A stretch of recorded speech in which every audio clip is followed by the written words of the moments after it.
بسم الله الرحمن الرحيم عن أبي هريرة رضي الله تعالى عنه قال قال رسول الله صلى الله تعالى عليه وسلم في الحديث ثلاثة لا ترد دعوتهم الإمام العادل والصائم حين يفطر ودعوة المظلوم رواہ الترمذی۔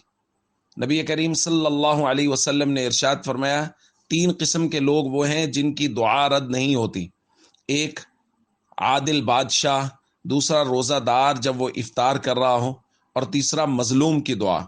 یرفعها فوق الغمام، اللہ تعالیٰ اس کو بادلوں کے اوپر اٹھا لیتے ہیں۔ وتفتح لها ابواب السماء، اس کے لیے آسمان کے دروازے کھل جاتے ہیں۔ ویقول الرب عز وجل، اللہ رب العزت فرماتے ہیں، وعزتی لانصرنک ولو بعد حین، میری عزت کی قسم میں تمہاری مدد ضرور کروں گا اگرچہ کچھ وقت کے بعد ہی کیوں نہ ہو۔ دوستو، یہاں تین قسم کے لوگوں کا ذکر کیا گیا۔ مختلف جگہوں پہ نبی پاک صلی اللہ علیہ وسلم نے مختلف لوگوں کی دعاؤں کی قبولیت کا ذکر کیا ہے۔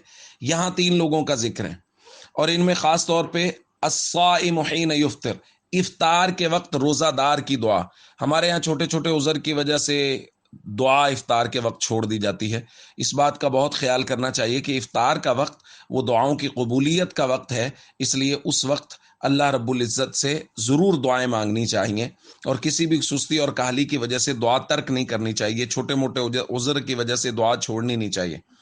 اسی طرح مظلوم کی دعا، ہمارے یہاں یہ ہوتا ہے کہ بسا اوقات ہم دعا مانگ رہے ہوتے ہیں، یا کوئی بھی مظلوم وہ دعا مانگ رہا ہوتا ہے، لیکن لگ یہ رہا ہوتا ہے کہ دعا قبول نہیں ہو رہی۔ یاد رکھیے، اللہ رب العزت نے ہمیں پیدا کیا ہے، اللہ ہمارے حال کو ہم سے زیادہ بہتر جانتے ہیں، اس لیے وہ جانتے ہیں کہ کس وقت کس چیز کا دینا میرے بندے کے لائق ہے، کس وقت اس کو یہ چیز دینی ہے اور کس وقت نہیں دینی۔ اس لیے جو ہم یہ سمجھ رہے ہیں کہ یہ دعا قبول نہیں ہو رہی، اللہ رب العزت کے ہاں اس کا صحیح اور مناسب وقت ہوتا ہے جب وہ اللہ رب العزت ہمیں دینا چاہتے ہیں۔ اس لیے آخر میں حضور نے فرمایا، وعزتی لانصرنک ولو بعد حین، میری عزت کی قسم میں تمہاری مدد ضرور کروں گا چاہے مصلحت کی وجہ سے کچھ تاخیر ہو جائے۔